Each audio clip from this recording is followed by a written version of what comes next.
topic of discussion today from an accounting perspective will be depreciation. Now, in prior meetings, we've discussed what depreciation is, and we've said that depreciation is the expiration of the usefulness of the life of an asset. You go out and purchase an asset, the longer you have it, the older it gets. The older it gets, more of its life has expired, and its value goes down. And you capture that expiration of the usefulness of its life via depreciation. So what we're going to talk about now is how do we calculate depreciation? Why do we calculate depreciation? How is it recorded on the books? And what does it mean to the public? And what does it mean to the company? So, starting off with the fact that we have four basic methods of calculating depreciation. One is the straight line method. And the straight line method says I take the cost of the asset that I bought, I subtract the residual value. Residual value means the same as salvage value. In other words, what is it going to be worth when I'm finished with it? What's the remaining value? So I take cost minus residual value over the estimated useful life of that asset. So that's one method. So let's walk through that method, and then we'll move on to method two. Now, in order to do this, we need to know what's the cost of the asset. We need to know what's the life of the asset and what will its residual value be. So let's assume that we went out and we purchased a truck. And this truck was a heavy-duty construction truck that we needed to build houses. And this truck was going to cost us $100,000. So my cost is $100,000. My assumption is I'll have this asset for 4 years. At the end of 4 years, I should be able to sell it for about $20,000. That's the residual or salvage value. So cost minus residual value, which I just estimated to be $20,000, over the estimated life of 5 years. 100,000 minus 20,000 is $80,000. Excuse me. Oh. Let's change that because I'll make the math easier to follow. Let's change it to a 4-year life. Make it a little bit easier from a math perspective. 80,000 over 4 is $20,000 a year. It's called straight line for a reason. We will do the same amount of depreciation every year over its life. 20,000 in year 1, 20,000 in year 2, 20,000 in year 2, and 20,000 in year 4. 80,000 over 4 years. So what's the value of that asset on our books after 4 years? 100,000, and we've depreciated it 4 years at 20,000 each year. The remaining value is $20,000. Straight line because it's a constant amount each year. 20, 20, 20, 20. Straight line. A constant amount of depreciation. Let's walk over to the second method for a moment, called units of production. Units of production. Well, what kind of production am I going to get out of that truck? Well, based on history, I think I'll get 100,000 miles out of that truck. Then I'm going to get rid of it. Okay, so I'm going to have it 4 years, and I assume I'll drive it 100,000 miles. So, cost, again,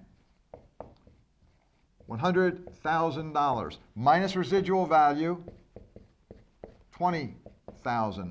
Over units to be produced. Well, that truck's going to produce 100,000 units for me. That's how I'm going to drive it. So over 100,000 miles.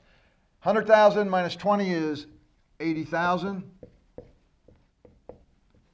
Over 100,000 miles means I will depreciate it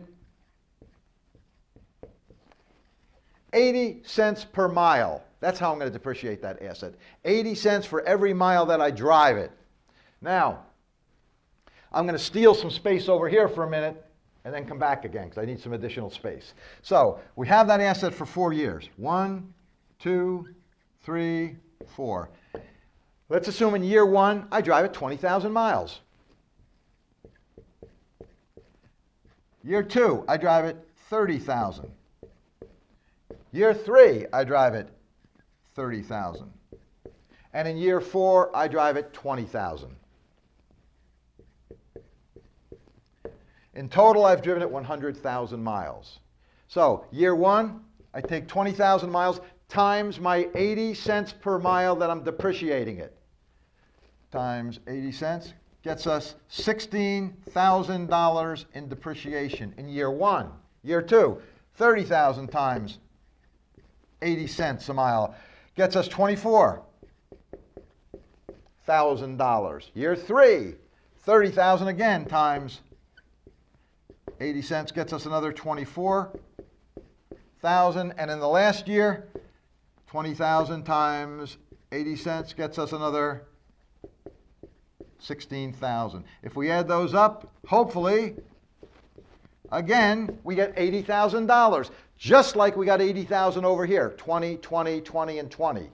That's not an accident that we got 80,000 in both cases, because what we're saying is this asset had a cost of 100,000, and we're going to use it until there's $20,000 of value left.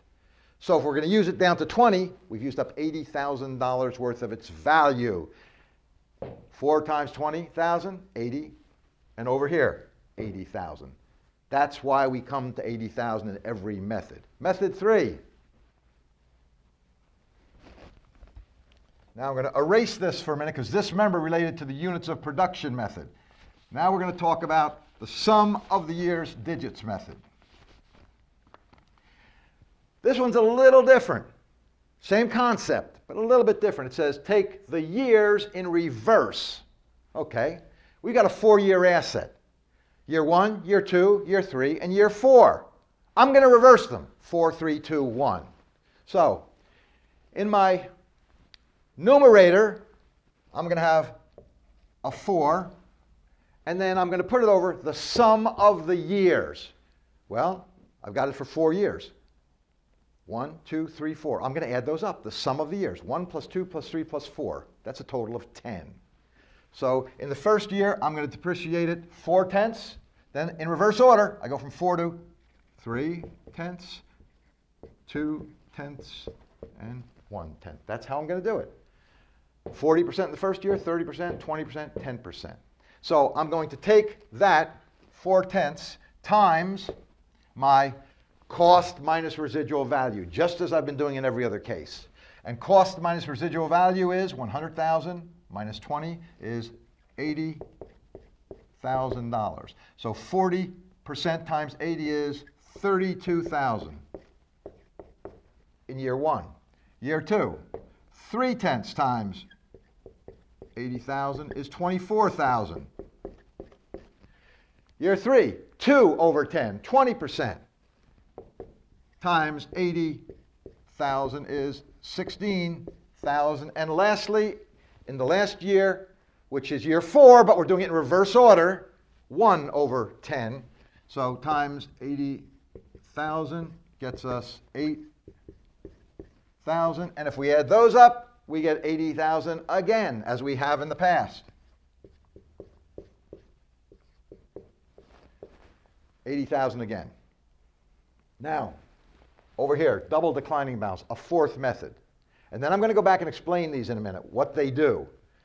4th method. This says cost times depreciation percent. Well, I know the cost, $100,000. It was right over here, the cost, $100,000. But in every other example, we took cost minus residual value, cost minus residual value, and the same thing here, 80,000, cost minus residual value. I don't do that in the double declining balance method. I take the cost as my starting point, and the cost was $100,000. That's going to be my starting point. Now, I've got to determine my depreciation percent, and here's how you do that. Well, I know an asset, when I buy it on day 1, it's worth 100% of its value. It's brand new. It's worth 100%. So I'm going to take 100% and divide it by the years in its life. This asset, we said, had a 4-year life. I divide it by 4, and I get 25%. So that's how much I should be depreciating it every year, 25%. But wait a minute, this is called double declining balance. So I double that percent, and I'm going to depreciate it 50% every year. Now, just to make sure you follow this concept, what if this asset had a 5-year life? What would we have done then? Take 5 into the 100%, get 20, double it, because it's double declining balance.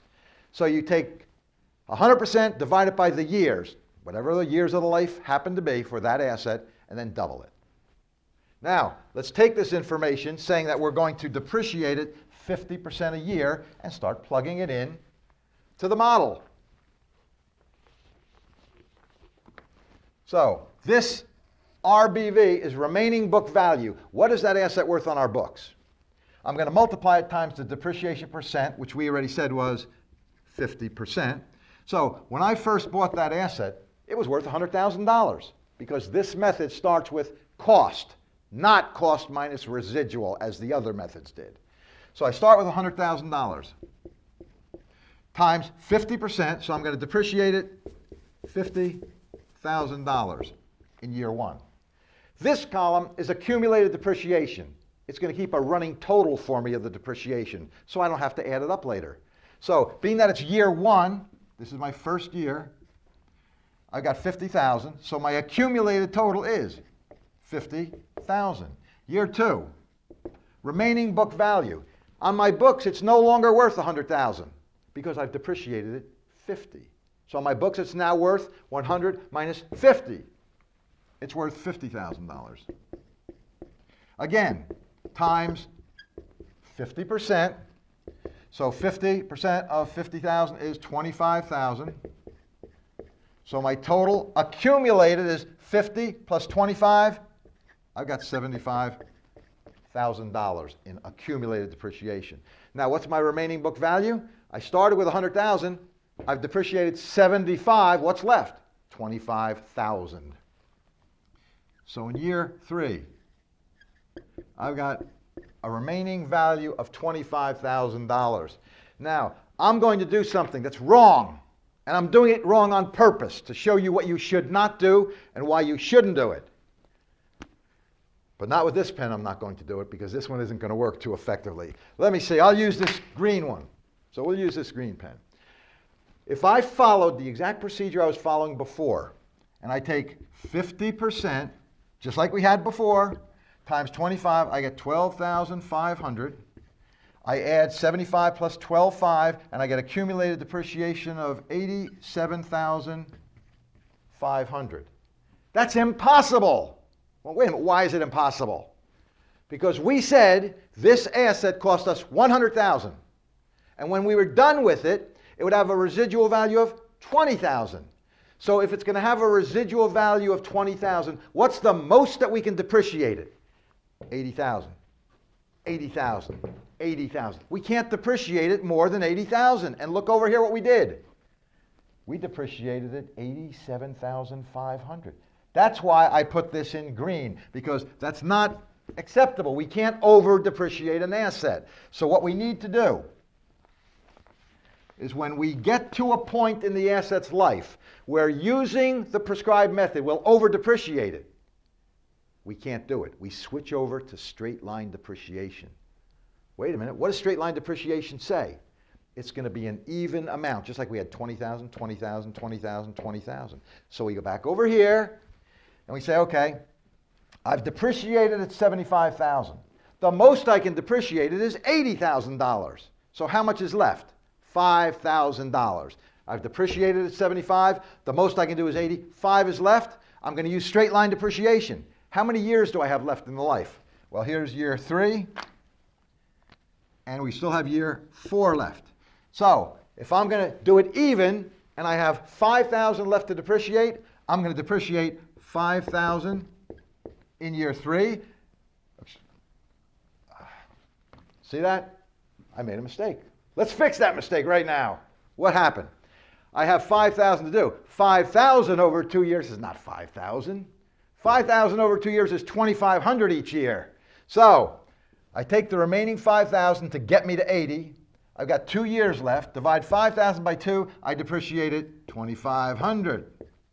That brings this total up to 77,500.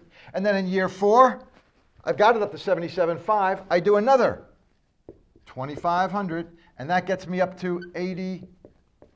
$80,000. And once I have depreciated it $80,000, what's the remaining book value? $20,000, because we had 25. When we did the next 2,500, that took us down to 22,500. And then when we did the last 2,500, it took us down to 20,000, exactly where we should be.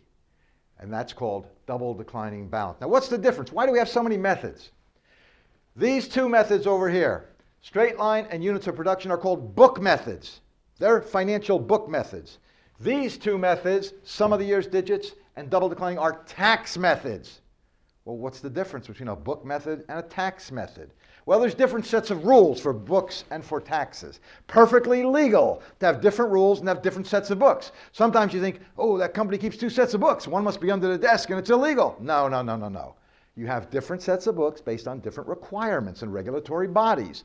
The IRS has some different rules for calculating taxes than you have from an accounting perspective for financial book purposes. So, these two methods, sum of the year's digits and double declining, are tax methods because they're accelerated methods of depreciation. They allow us to have a greater tax impact in the earlier years of the asset. What in the world does that mean? Well, let's see. Under this method, in year one, I'd have $20,000 of depreciation expense. This method, in year one, I'd have 32,000. Excuse me. Over here, this method, I erased it. It was up here before. This method, we would have had, bear with me and I'll think about it, we had 80,000, no. We had $24,000. We had $30,000 times the 80 cents per mile. So we had $24,000 in year one over here. 20,000 here. 20,000, 24. Look over here. It jumps up to 32. It jumps up to 50,000. More depreciation under this method and more depreciation under that method. That gives us more expense. More expense means less income. Less income means less taxes. So we have minimized our taxes for now. In the long run, we still have to pay our taxes, but what it allows us to do is defer taxes until later on. Because later on, for instance, in year 4 down here, you're going to have $20,000 because you had $20,000 each year. Over here in year 4, you're going to only have $2,500 of depreciation expense. So in year 4, you get $20,000 in expense to write on your books. Over here, you only get $2,500. So now you'll pay more taxes in this method, but you won't pay them until 4 years later. So it evens up after you get through the life of an asset. But look at your own personal situation. You do your taxes every year. You got to pay the government. Would you rather pay them your taxes all right now, or would you like to defer some of your taxes for 3 or 4 or 5 or 10 years? I got a feeling you'd like to defer paying your taxes, because then you can use the money now instead of paying the government now. So when you do your projects for this class, most of you will see an account on the books of the company called deferred taxes. And in most of your companies, those deferred taxes will probably be in the hundreds of millions of dollars, meaning the company has deferred paying taxes today. They'll pay it down the road, 5 years, 10 years, or whatever, but not now. So by deferring paying hundreds of millions of dollars, they can use it to invest and get a better return for the company and have the company more profitable. And that's why you have accelerated methods used for tax purposes that accelerate your expense, giving you less income for taxes, therefore less taxes. Whereas over here, it's much better for the public to see a constant stream of 20, 20, 20, 20, rather than seeing over here 50, 25. It bobs up and down all over the place. This is a more stable approach for the public to see. In addition, this approach, the units of production, follows the real life of the asset. If you remember, we said that asset was going to do 20,000 miles in year 1. Well, we depreciated it, 20,000 times 80 cents, or $16,000. We said year 2, 30,000, year 3, 30,000 miles, and year 4, 20,000. This method follows the real usage of the asset. This method smoothens it out, and these two methods accelerate it to maximize the tax ramifications for you for tax planning purposes. And that's the difference between the methods. Now, one last concept on this when you have these assets that you are utilizing, keep in mind, eventually, you're going to sell the assets. And when you sell them, you might sell them at a profit or you might sell them at a loss. Let's say we kept them for 4 years. And at the end of 4 years, we had depreciated them $80,000. So we have $20,000 left on the books. That doesn't mean we're going to get $20,000 when we sell them. We could get more, we could get less. So if we get $25,000 and the book said there were 20, we've got a $5,000 profit. If we only got $15,000 and the book said 20, we've got a $5,000 loss.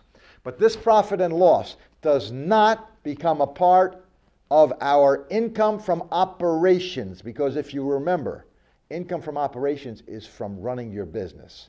Well, if this was a trucking company that we were dealing with, they're not in the business of buying and selling trucks. They're in the business of moving things in trucks. So when they sell the truck and they make a profit, or they sell it and they have a loss, it goes down in other income and expense, because they are not in business for buying and selling assets. They're in business for running those trucks, transporting goods from point A to point B, and making a profit that way. So the sale of the truck is not from operations. The income or loss from the sale of the truck is other income or expense. And that basically is what depreciation is all about. Expiring the usefulness of the life of the asset on your books by recording depreciation on an ongoing basis until the asset is fully depreciated. In this case, we said it would have a $20,000 residual or remaining value, and it cost us $100,000, so we get depreciated up to $80,000. One question that's commonly asked, well, what happens at the end of 4 years if this asset is still running, it's in good condition, but I've fully depreciated it? Can I still use it? Absolutely. The rule does not say you have to get rid of the asset. So if it still has another 6 months, a year, 2 years, you can still use the asset in your business. And that's the concept of depreciation.